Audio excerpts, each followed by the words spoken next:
Buenas tardes, bienvenidos a este segundo encuentro de cineastas dentro del Festival de Cine de Aguilar. Mi nombre es Ismael Juárez y soy miembro del festival.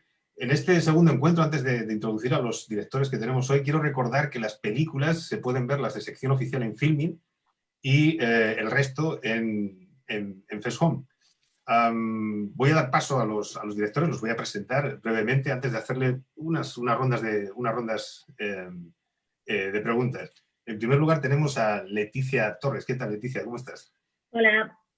Leticia es directora de Fenomenal, que está dentro de la sesión número 2. Y yo te diría, para presentarte, dinos brevemente de qué va tu corto y por qué la gente cree, así a modo de promo, ya sé que es un atraco, pero a modo de promo, dinos por qué la gente debería ir a ver tu corto. Wow. Vale, a ver. Fenomenal es un corto de 11 minutos que habla sobre la familia.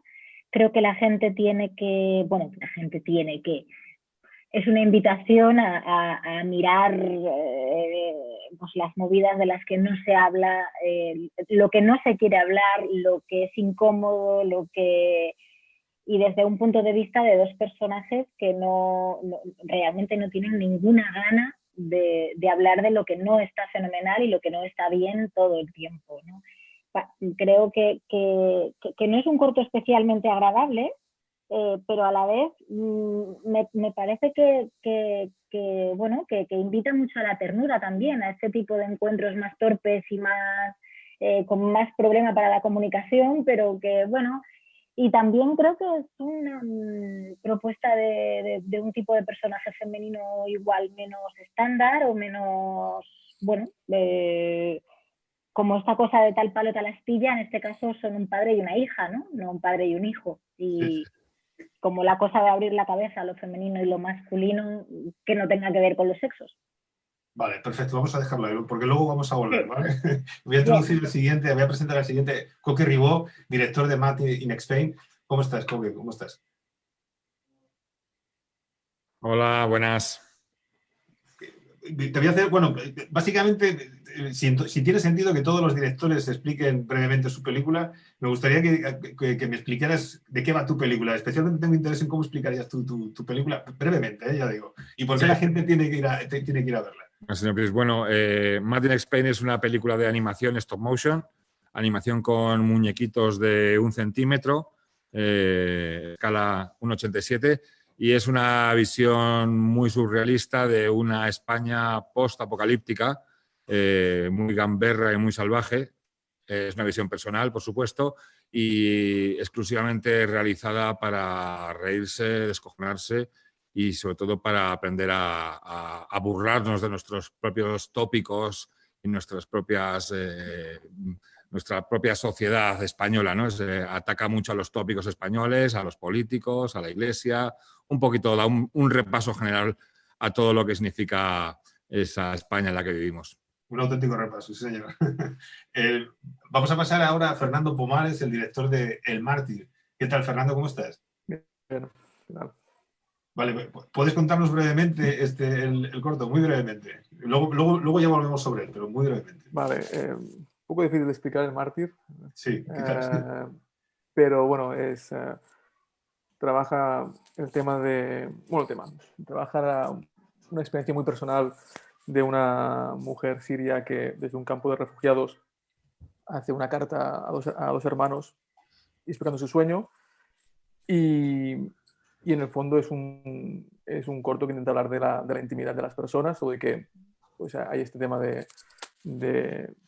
las personas que vienen de Siria o de otros países que huyen del horror. No se plantea especialmente en el cortometraje, pero sí que se plantea pues, esa idea de separación, de ruptura, de distancias, y yo creo que lo más importante, que es muy universal, o al menos es lo que intento y es donde yo conecté con toda la historia, es el deseo de querer cuidar, de querer tocar, abrazar cosas que están muy distantes, y creo que en tiempos de COVID pues, es un tema que ha explotado aún a unos niveles mucho más fuertes de lo que yo me imaginaba cuando empecé a hacer el Mártir. Por lo tanto, creo que de una manera intenté hacerla como lo más poética posible. Creo que toca temas muy íntimos que creo que a más de uno le puede resonar.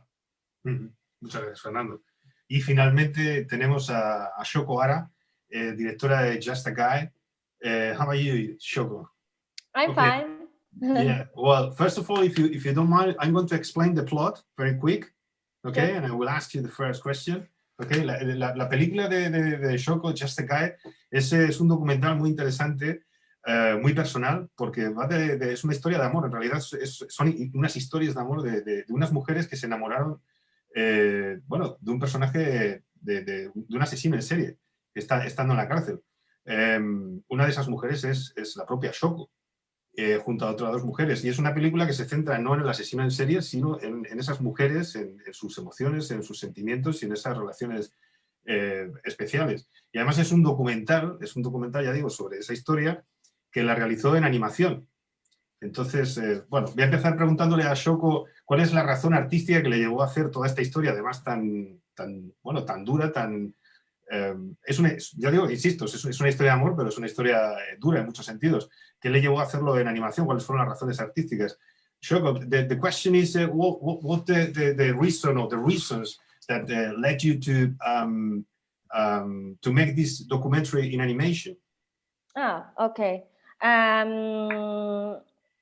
Yeah, I mean, I have to, yeah, because I think animation helped me a lot to tell the story, to express the emotions, because we didn't have any footage from their past, except the original letters and documents. I combined them also in animation. So while they are talking about their memories and emotions, I chose this more abstract, slimy clay animation to express the complex emotions like love. Love can be very complex, like very positive, but also very toxic or ugly. So I rebuilt their memories by using materials you might find in prison and combined the original documents and illustrations. And for the present part, I chose those realistic puppet stop motion animation because I think it is important to show the audience how they look like, because the film is about the women and their psychology, and I think it is interesting to know what kind of woman they are. Ajá, ok, bueno, básicamente dice que por dos razones principales, porque, bueno, la última que ha dicho es porque creía que era importante que las mujeres expresar, o sea, mostrar cómo parecían esas mujeres, cómo se ven esas mujeres, qué pinta tienen, ¿no? Y en segundo lugar también porque, bueno, no tenía documentos gráficos del pasado. Era una forma de mostrar ese pasado y además la mejor forma de mostrar emociones, que al fin y al cabo el documental sobre todo es sobre emociones. Es una historia, pero no es una historia lineal sobre eso. De qué forma voy a insistir sobre esto porque con ella yo había hablado de esto anteriormente y me había dicho que había una tercera razón. Shoko, you told me that there was a third reason. I think one of the girls didn't want to be, she wanted to be anonymous. Yeah, that's true. Yeah, that's the reason why I didn't show them in real. And I mean, there are a lot of options to hide their faces, but I think the women felt also more comfortable to talk about their intimate past without camera. Mm-hmm. And the second reason was because one of the women didn't want to or wanted to be anonymous. Sí, efectivamente, había una de las mujeres que no quería contar la historia, pero no quería ser anónima.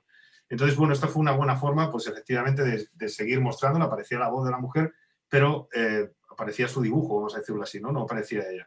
Okay, Shoko, I will get back to you later, okay? I'm going to, sure. This is a kind of different rounds of questions, so I will get back to you later. So, volvemos otra vez a Leticia. ¿Qué tal, Leticia? Otra vez. Hola.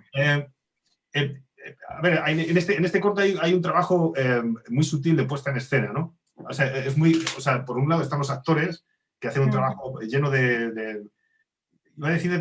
lleno de silencios también, o sea, es un trabajo como muy sutil, pero hay una puesta en escena también muy cuidada. ¿Y tú cómo buscaste ese equilibrio entre todo eso, vaya? Bueno, tenía claro que justamente que la cocina era un personaje más, y que se cuece mucho ahí y que todo el desorden, todo el ruido, porque está la tele, está la radio, hay un montón de desorden por todos lados y que todo eso era un personaje, era algo, un miembro tan importante como el propio dolor de estos dos, o la propia incapacidad, o la torpeza y tal. Entonces, la verdad es que como lo cuidé, tuve mucha suerte con un equipo, bueno, esto que siempre se dice, pero que es verdad que cuando se dice supongo que es verdad, porque yo estaba como tan agradecida al pedazo de equipo con el que pude contar. Entonces, bueno, para mí era muy claro que tenía que haber todo eso y que sin eso lo demás no se iba a sostener, por mucho que fuera el maestro Manuel Morón ahí haciendo todas sus verdades, no se iba a sostener. Entonces, sí, tenía claro que eso formaba parte de los silencios, y los silencios fueron complicados, porque claro, dices tú, silencio, sí, pero el silencio, a ver, ¿no? Y yo creo que sí, que en algunos momentos se puede percibir una atmósfera muy incómoda y en la que, por lo que he recibido de la gente que ha visto, de pronto se transmite mucha angustia, mucha incomodidad, de pronto algún recuerdo incómodo acá. Bueno, creo que por momentos sí se cuenta lo que yo quería. En eso me quedé contenta.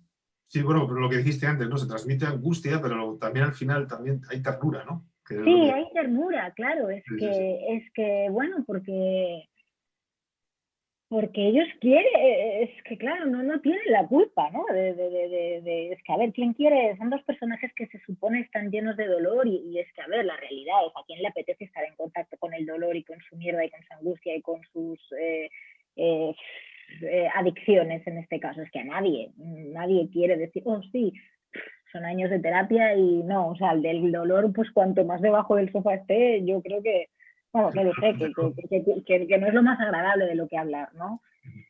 Entonces, bueno, pero sí hay ternura. A mí me parecía que había cierta, como que por momentos, entre ellos dos parece que están hablando de lo que quieren hablar y a la vez están diciendo, pero no vamos a meternos ahí, ¿verdad? Este melón no lo abrimos ni de coña, ¿verdad? Vamos a comer, no abramos ningún melón. Sí, yo en ese sentido había ternura. Sí, yo pienso que sí. Te agradezco que lo comentes. Ok, fenomenal y nunca mejor dicho. Coque, bueno, no te voy a preguntar, obviamente ya lo dijiste antes, de que tú lo dijiste que era una gamberrada satírica tu película. Pero ¿de dónde viene la idea esa de llevar el universo de tu otra película, Matt in Spain? O sea, perdón, la idea del universo de Matt in Spain, sí, bueno, a Mad Max. O sea, ¿cómo se concibe eso de utilizar Mad Max para...? Bueno, este corto que está ahora en Aguilar es la segunda parte de otro corto que hice en el 2016, se llama Made in Spain, hecho en España. Y entonces, jugando un poco con el título, como la última película acababa un poco que se iba todo al carajo, como que toda la España se iba a la mierda y tal, por culpa bueno, por nuestra culpa, ¿no? Por cómo nos comportamos los unos contra los otros y tal, se me ocurrió, bueno, pues este universo de apocalipsis, ¿no? De post-apocalipsis. Y bueno, pues justo salió la última peli de Mad Max que me quedé fascinado y empecé un poco a imaginarme esos personajes que salían en la primera parte, un poco cómo hubiesen evolucionado después de una hecatombe nacional, ¿no? Entonces, pues bueno, pues esos nazarenos que salían bailando reggaetón al principio, pues se convierten en cazadores de monjas. La monja saltarina es clonada y bueno, hay manadas de monjas salvajes. Todo un poco muy extremo, ¿no? Llevado al universo de Mad Max, que me permitía un poco pues exagerarlo y pasarme tres pueblos, ¿no? Un poco con las evoluciones, ¿no? de cada cosa, ¿no? Y ese Papa Francisco haciendo del malvado, el único que tiene el poder, ¿no? Con el vino de garrafón. La gamberrada es total, o sea que la gamberrada es buscada, que obviamente, ¿no? La gamberrada total. Incluso que supera la anterior película. Sí, es que fíjate que pasó una cosa que, bueno, con Made in Spain me pasó que sentí que había ciertos festivales que les parecía un poco irreverente y que, claro, bueno, sentí censura, ¿no? Incluso en ciertos estamentos de la Academia de Cine, aunque al final supieron reaccionar muy bien, ¿no? Pero hay ciertas personas, académicos y tal de la Academia de Cine, sobre todo del área de animación, sintieron que ese corto no podía estar porque me metía con la Iglesia y porque, bueno, entonces a mí me pareció muy fuerte que ya en el año 2000 tengamos que estar todavía con estas cosas, ¿no? Cuando además es una crítica chorra, porque pues, en Made in Spain era como muy ñoño al lado de esta segunda, ¿no? Y me cabreó mucho el sentir que, bueno, pues que todavía hay censura en este país, ¿no? Y hay censura a nivel de cortometrajes, hay censura que es un medio que lo ven 4 gatos y más cortometrajes de animación stop motion. Entonces dije, bueno, pues me cabreé bastante. Dije, pues bueno, pues lo siguiente que haga va a ser más bestia todavía, a ver si conseguimos un poco romper esa barrera, ¿no? Un poco así, que no os gusta este, pues vais a ver el siguiente, ¿no? Y así ha pasado, que nos han dejado fuera incluso de la preselección para los Goya, ¿no? Siendo un corto pues, que lleva ya 14, 15 premios, que ha ganado en festivales importantes, pues nos han dejado fuera, porque la misma gente que trató de dejar fuera Made in Spain, que al final fui nominado y todo en el 2016, pues es la misma gente que ha dejado fuera ya, han conseguido dejarme fuera de la preselección para que no hubiese la posibilidad de que luego me nominen, ¿no? Porque luego es verdad que una vez que estás preseleccionado, los que deciden las nominaciones son todos los académicos. Y es verdad que dentro del mundo académico no hay esta censura tan fuerte, ¿no? Pero sí que en el comité de selección de animación en la academia hay un puntito ahí un poco censurador, ¿no? Por llamarlo de una manera amable, ¿no? Y entonces, pues bueno, mi intención era hacer pupita, o sea, como ser gamberro, ¿sabes? Y remover un poco. Si la gente se queda indiferente viendo mi corto, entonces es que no he cumplido mi función, ¿no? Ya. O sea, que estaba buscado. Entiendo. Sí, totalmente. Sí. Fernando, hay una cosa que llama mucho la atención de tu corto. Como antes dijiste que efectivamente era difícil de explicar el corto, pero habla es un corto duro, habla de una realidad, pero la abordas desde el punto de vista, esa voz en off de esa niña, bueno, de esa mujer. No se sabe si está recordando, si está imaginando, si incluso a veces está en un sueño o está todo mezclado. O sea, ¿por qué lo abordas así? Quiero decir, podés haber optado por hacerlo un poco más verité, por decirlo de alguna forma, ¿no? Por narrarlo de otra forma. Y sin embargo, alcanza lo onírico en muchas ocasiones sin perder de perspectiva lo real de lo que está hablando del corto, ¿no? Que son 2 hermanos que tratan de cruzar la frontera y de todo lo que les pasa. Bueno, lo dices más cine verité. Para mí meterme ahí dentro sería... Bueno, es una historia que pasa con personajes, los actores y las actrices o las personas que forman parte del elenco.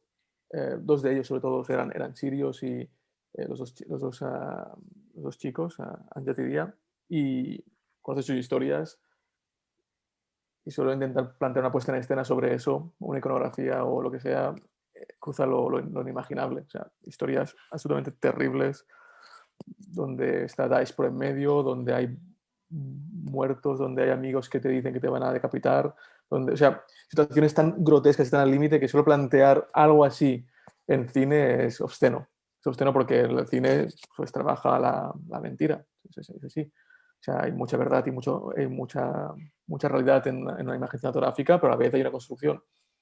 Por lo tanto, no se sentía ni que tenían ni la experiencia, ni los recursos, ni el tiempo, ni la capacidad, ni la legitimación, al menos yo no me la di, para poder filmar ese tipo de historias de esa manera. Pero, por otro lado, sí que me afecta al mundo en el que vivo. Entonces, aquí empezaba la duda, ¿no? O sea, ¿tengo derecho a hacer una historia sobre esto? Como persona que vive en Barcelona, que tengo una vida cómoda, pero que todas esas imágenes, toda esta realidad, esas noticias me afectan en el día a día. O sea, ¿puedo hablar en voz alta de algo que me pasa por dentro o no? Entonces empecé a estirar un poco de ese hilo, de ese deseo, y conecté con mi mundo interior, de alguna manera, evidentemente, e intenté construirlo a través de las imágenes de otros. Intenté relacionarme y entenderlo desde allí. Y para mí hay algo que, claro, este montaje de imágenes, esta mezcla de lo concreto y lo mental, para mí es una diferencia que me fascina mucho, que intento siempre fundir, que intento siempre entremezclar y confundir, porque creo que tal como vemos las personas la realidad, se mezcla todo. El problema es que con que solo vemos la realidad, pues parece que todo sea realidad cuando está mezclado de deseos, de proyecciones, de fantasías, ¿no? Tú ves una persona por la calle y ¿qué te estás viendo? ¿A esa persona o te estás viendo a ti a través de esa persona? Y dices, bueno, es guapo porque yo me considero feo, o es inteligente porque yo me considero, o al revés, ¿no? Entonces, ¿cómo hablar de los miedos? ¿Cómo hablar de los deseos? ¿Cómo hablar de esa distancia de una persona que quiere conocer a sus hermanos o tocarlos y abrazarlos y cuidarlos y no puede, ¿no? Entonces, bueno, a partir de ahí se empieza a generar este viaje que cada vez se va pues, atomizando más y más y más, o sea, hasta que al final ya no sabes realmente dónde estás, pero que siempre estás en un lugar de lo real. Porque para mí, o sea, el Mártir tenía muy claro que quería hacer que cada plano tuviese un sentido. O sea, hay un sentido muy concreto. O sea, 2 manos son 2 manos, un abrazo es un abrazo, una caricia es una caricia, una distancia es una distancia, una noche es una noche. O sea, no hay nada simbólico en el Mártir. Que luego esas imágenes entre ellas dialoguen y construyen otro tipo de procesos, creo que sí es la vida. Pero la vida está formada por cuestiones muy reales. Y lo simbólico creo que yo reduce lo real a un lugar mucho más interesado que a mí no me interpela. Pero sí estarás de acuerdo de que hay, bueno, al final sí se conforma digamos, hay una combinación poética en todo ello. No sé si buscada, pero a lo mejor esa combinación de cómo esa forma subjetiva en cómo se narra la historia, sí lo transforma al final con toda la dureza en algo, tiene elementos muy poéticos, vaya. Sí, hombre, es que yo soy, creo que el cine, en principio, vamos, el cine que a mí me conecta, tiene mucho más que ver con la poesía que con la prosa. Y pienso que la poesía en muchos casos es un proceso muy filosófico de entender la realidad y saber bajarla a unas imágenes que son muy concretas y a la vez que abren misterios. Entonces, creo que de alguna manera el Mártir era ese ejercicio, ¿no? Era un conjunto de imágenes muy concretas que interactuando entre ellas abrían ciertas cosas de lugares íntimos. Entonces, al menos eso era lo que yo pretendía cuando hacía el Mártir, sin intentar, si te digo la verdad, hasta que no lo acabé, haciendo una construcción muy concreta, muy consciente no sabía realmente de qué estaba hablando al tiempo.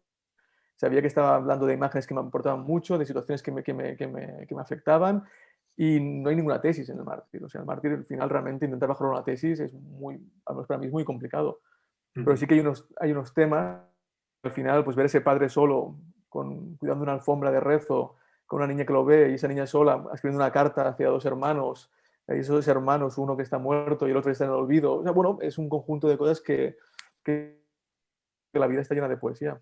Entonces, la cuestión es si nos acercamos a ella o no. De acuerdo. Muchas gracias, Fernando. Okay, Shoko, again here. I'm going to ask you, first I'm going to do it in Spanish, okay? Bueno, le voy a preguntar a Shoko porque, a ver, la historia está que, como ya he dicho antes, es la historia de 3 mujeres, incluido la de ella. Le voy a preguntar cómo consiguió que las mujeres consiguiesen hablar de este tema tan peleagudo. Hay que decir que este asesino en serie era muy conocido en Estados Unidos, Richard Ramírez. Quiero decir, había sido en los noticiarios y esto no es sencillo hablar de esto en Estados Unidos. The question is, we already spoke about this. I mean, Richard Ramirez was very famous in Spain, and it's something very, it's about 3 women talking about something so intimate and really uncomfortable, let's say in that way. Yeah. How did you get those women to talk about this? How did you found them? And how was the process to find them? Yeah, Sarah, the red hair protagonist, it was quite easy because she was already my friend when I was 15 years old, and I knew that she is corresponding with him 2011 or 2010, and so it was well known that he has a fetish for Asian girls and for feet, and she calls herself as a death row inmate supporter. So she asked me, she wanted to make him a favor and asked me to join her photo shootings and taking pictures of our feet. And so, yeah, I said yes. And so I knew that. So she immediately said yes for an interview. And with Eva, it was a little bit more complicated, but easy also because I read about her in the book by Philip Kahlo, The Night Stalker. And there he's writing that she was the first girlfriend for the first 7 years when he was in prison. And she's also quite popular in the death rock scene as a musician. So she has also a Facebook site, and I wrote her a message, but I also explained her my motivation and intention that I don't want to cast her in a negative light because she already had a kind of a negative reputation about that, and she was also disappointed what Philip Kahlo wrote about her, that she's drinking blood and such a, I don't know, it's not true. So I think she wanted also to correct something what he wrote in his book. So she said also immediately yes. But I've asked also other women, and they didn't want to talk about it because they wanted to keep it in past. And especially his widow, she just blocked me on Facebook because she got also a lot of shitstorm in past. So she didn't want. She didn't want, sorry, I didn't understand that. At the end, she didn't want? And his widow, Doreen, she didn't want to talk about it because she didn't want to have anything to do with her past anymore, because she had a lot of shitstorm in past in media. Okay. Pues básicamente dice que uno de los personajes, Sara, que era amiga suya, era amiga de Shoko desde la adolescencia, desde los 15 años, que Eva pues fue más fácil, fue más complicado, pero también más fácil porque Eva había escrito un libro, había sido la primera novia de Richard Ramírez cuando estaba en la cárcel, y había escrito un libro y además, bueno, había sido algo conocida en la escena del rock durante los años 90. Además tenía Facebook, hoy en día con las redes sociales es más sencillo, entonces se puso en comunicación con ella y ella pues mostró interés en hablar porque efectivamente en ese libro en el que aparecía no estaba muy de acuerdo con lo que se decía de ella, entonces pues, tenía interés en dar su propia versión de lo que había pasado, ¿no? Y luego también menciona que efectivamente la viuda de Richard Ramírez, pues que no quiso hablar, incluso la bloqueó en Facebook y todo esto. Obviamente no es un tema sencillo. Voy a preguntarle, voy a insistirle sobre esto, pero esta vez a un nivel más personal a Shoko. Le voy a preguntar qué le llevó a hablar sobre esto, que ya digo, un tema tan personal sobre ella misma. Well, the question is more about you. I mean, why did you decide to speak about you, about your relationship with Richard Ramirez and all this documentary? I mean, do you wanted to explain your story, or what was the reason? I mean, I didn't have that much to do with him personally, but I was, when I remembered about this letter I received 2011 from Richard Ramirez, I was and he was already dead when I remembered about it, and I was very interested in women's psychology and what kind of women they are, and I couldn't imagine that a relationship can work behind bars, that you are not allowed to touch each other, or I questioned also if he is capable of loving, or if he deserves to be loved also, and what kind of women these are. So these were a lot of questions, and I was very interested in these women.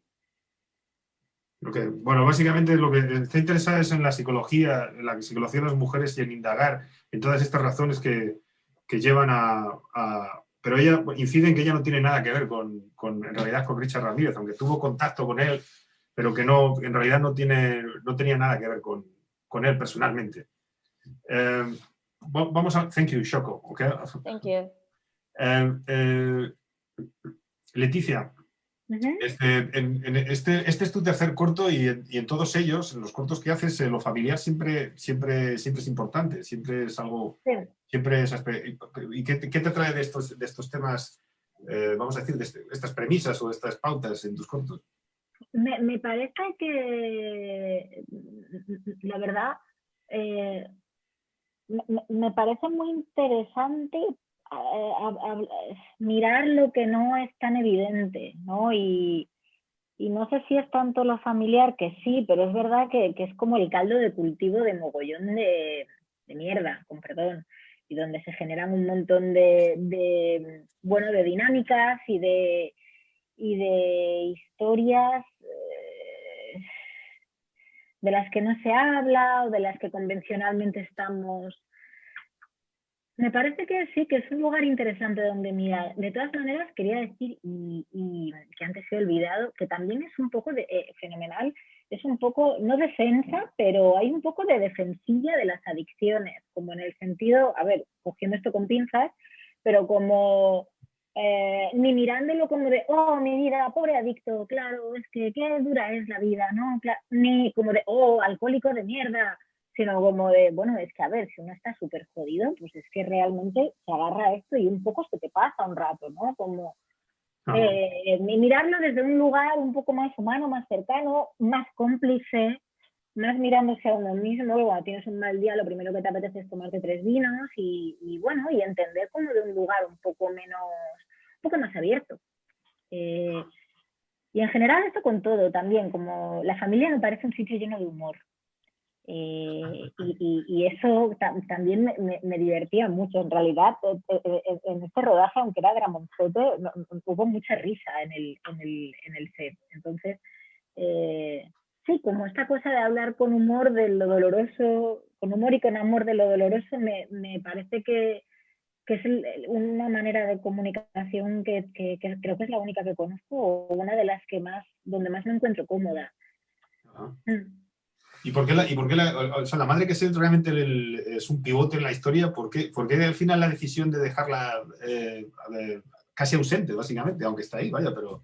Claro, pues claro, para mí es que la madre era como una pata del sombrajo fundamental, ¿no? Porque al final es otra radio que no para de hablar, que no escucha nada y que no se está enterando de nada de lo que pasa ni en ese padre, ni con esa hija, y que a la vez todo el tiempo no acepta. Hay como mucha cosita soterrada, ¿no? Como lo primero que hace al ver a la hija, que trae una cara fatal, ¿no?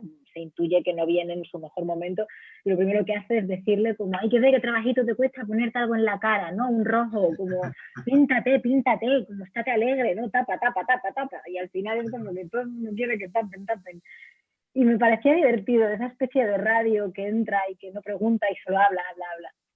Y sí, me parecía importante, como para que se terminara de entender la relación, que no quería hablar de un padre que está como abandonado, sino que es que esto sucede un montón, estas familias cuadros, somos todas las familias un cuadro total.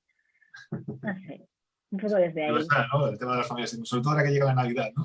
Aunque bueno, estas Navidades son distintas, ¿no? Pero... Sí, de todos los colores. Ok, Coque, a ver,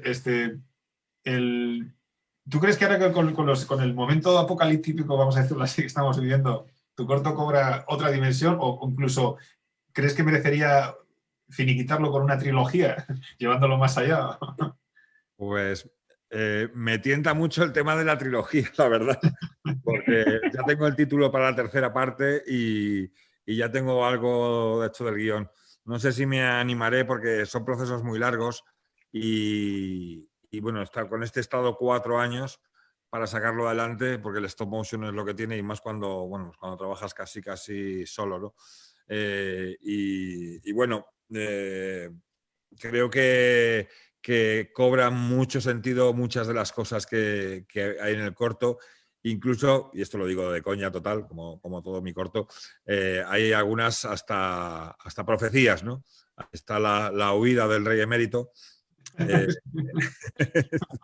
Y la verdad que lo estrené en febrero, se tuvo que parar, como todo lo que se paró a principio de año, pues se paró y ahora lo hemos reestrenado en septiembre, que ha empezado otra vez a funcionar por festivales y eso.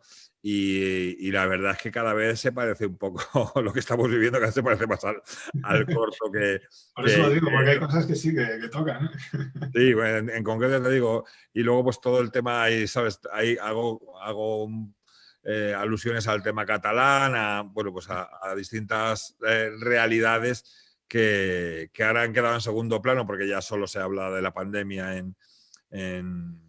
en los telediarios, en las noticias y tal, pero bueno, acordaros antes de que llegase la pandemia lo de el tema de Cataluña y tal, era una cosa recurrente, ¿no? Totalmente, ¿no? Entonces, pues, bueno, sí, está ahí. Entonces, de cualquier forma, ante esa posible trilogía, veo que, más allá de lo que decías de la censura, eso no te echa para atrás. O sea, tú sigues para adelante y punto, ¿no? A veces me echa un poco para atrás porque realmente, bueno, los que hacemos cortos lo sabréis que depende mucho de cómo te vaya un corto para hacer el siguiente, ¿no?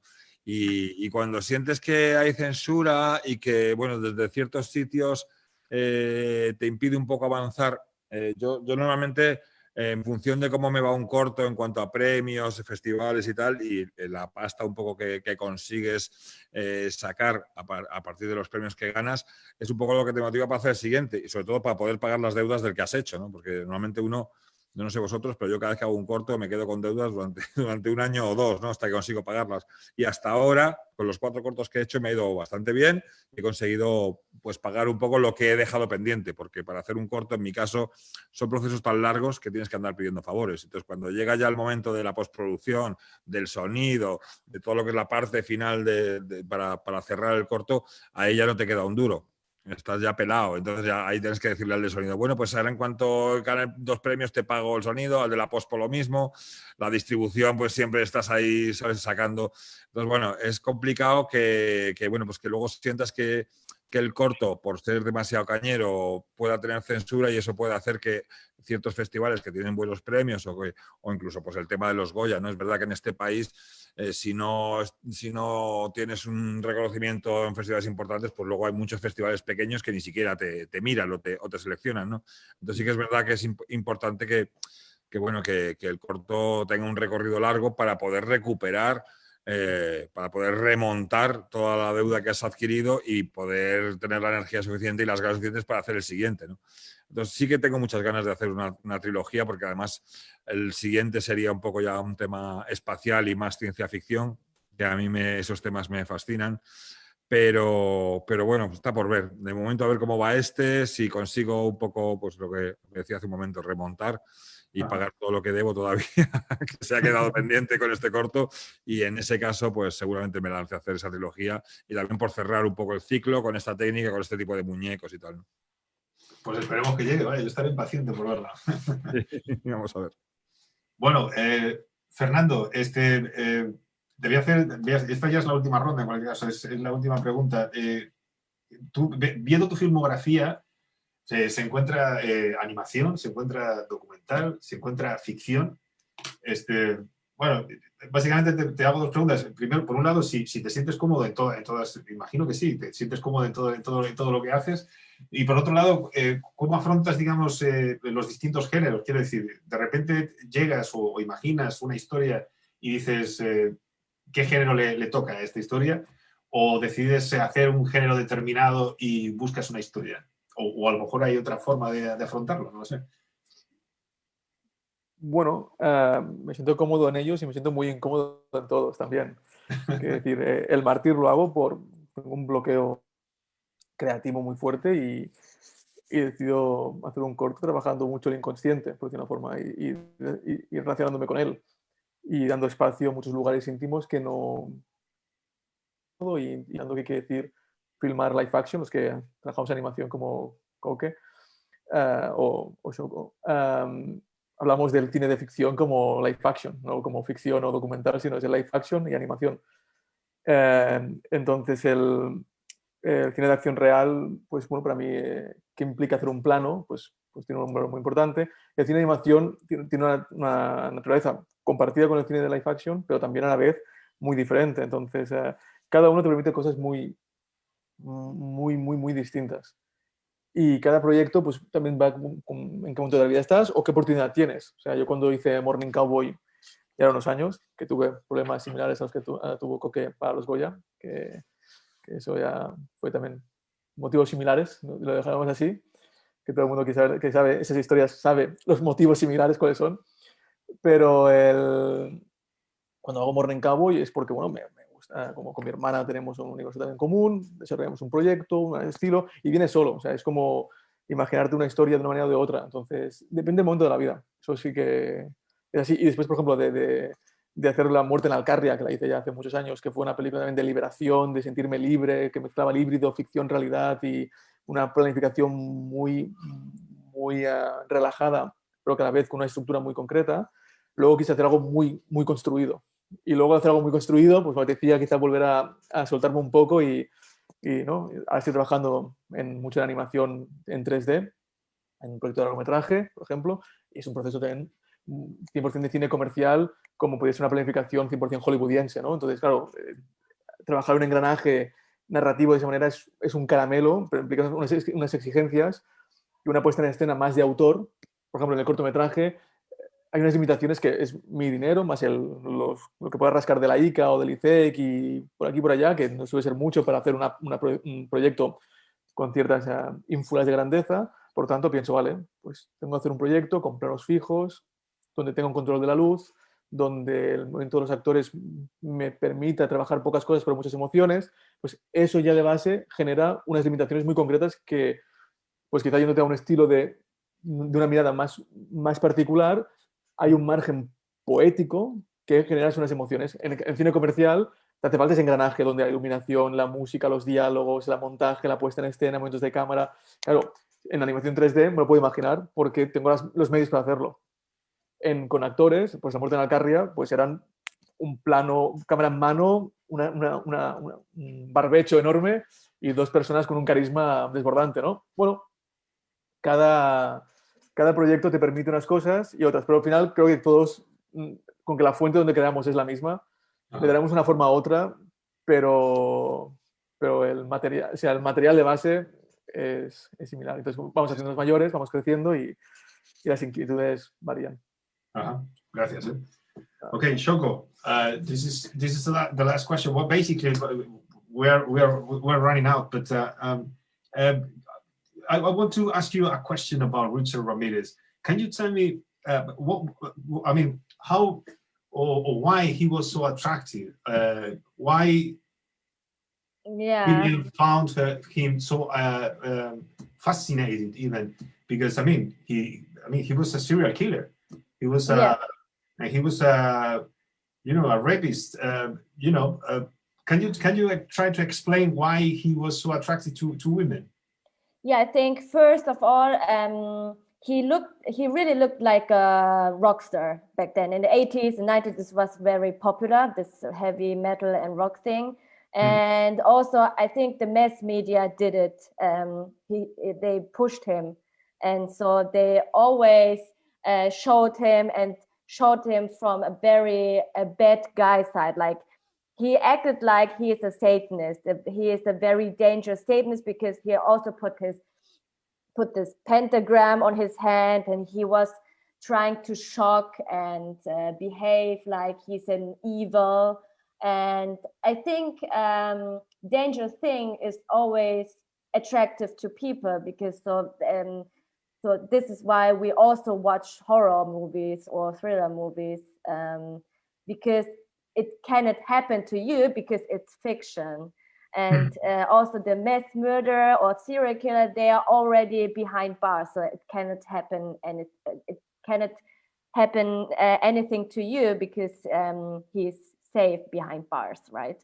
So I think this dangerous, evil thing is already attractive to people, but you feel safe because nothing can happen to you. So this was also, I think, the same with Charles Manson also, and the media pushed it, and so other fans pushed it too. That there were also already those collectors, murderabilia collectors, like they collecting art, letters from serial killers. They sell them on the internet for a lot of money, and there are those merchandise and action figures, and so they become like a legend figure and also like a celebrity, I guess. Bueno, básicamente nos dice, claro, es que he hecho la pregunta en inglés sin haberla traducido al castellano, le he preguntado qué era lo fascinante de Richard Ramírez, que un tipo que era un violador y un asesino en serie que hacía que tuviese tantas, porque llegó a tener muchas seguidoras y llegó a casarse con una y bueno, mujeres que se enamoraban de él. Ella dice que principalmente le echa la culpa a los medios de comunicación. Básicamente se convirtió en una especie de rockstar. entendiendo el rockstar como del heavy metal de los años 80 o 90, porque le trataban como, bueno, como un hombre peligroso, pero entendiendo lo peligroso como algo atractivo, donde, pero al mismo tiempo eso, algo peligroso que es ficción, algo que la gente lo hace, como Charles Manson o como ocurre con otro tipo de personajes, en el que la gente se siente atraída por eso peligroso, pero que en el fondo es ficción, ¿no? A lo mejor como los vampiros, no he dicho los vampiros, pero bueno, eso lo añado yo. Y que se creó toda una serie de merchandising y de cosas que se coleccionaban, de las cartas, de piercings, de cosas, y lo convirtieron en una figura casi legendaria. Hay que decir que Richard Ramírez ya murió, pero durante muchos años fue un personaje muy, muy conocido en Estados Unidos. De ahí está lo interesante de este caso, que ya digo, el corto se centra en la psicología de estas mujeres, no tanto en el personaje en sí. Okay, Shoko, thank you. Okay, well, I'm going to say goodbye. Thank you for being here. You've been so kind. So now I'm going to say goodbye to everybody in Spanish. Okay, so thank you. Me estaba despidiendo de Shoko en inglés. Ahora me despido de todos vosotros también.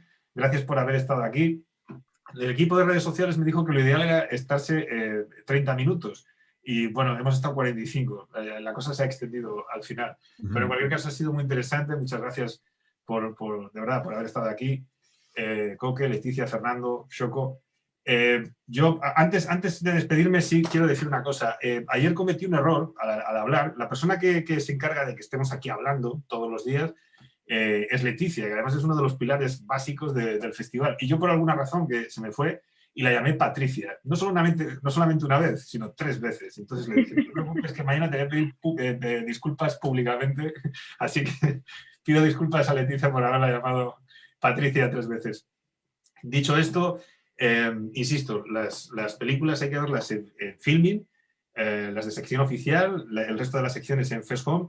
Y si alguien tiene una duda de cómo acceder o cómo en las redes sociales se explica, en la web también, y si no, se contacta con el equipo a través de las redes sociales o de los emails y dirán todas las dudas que haya.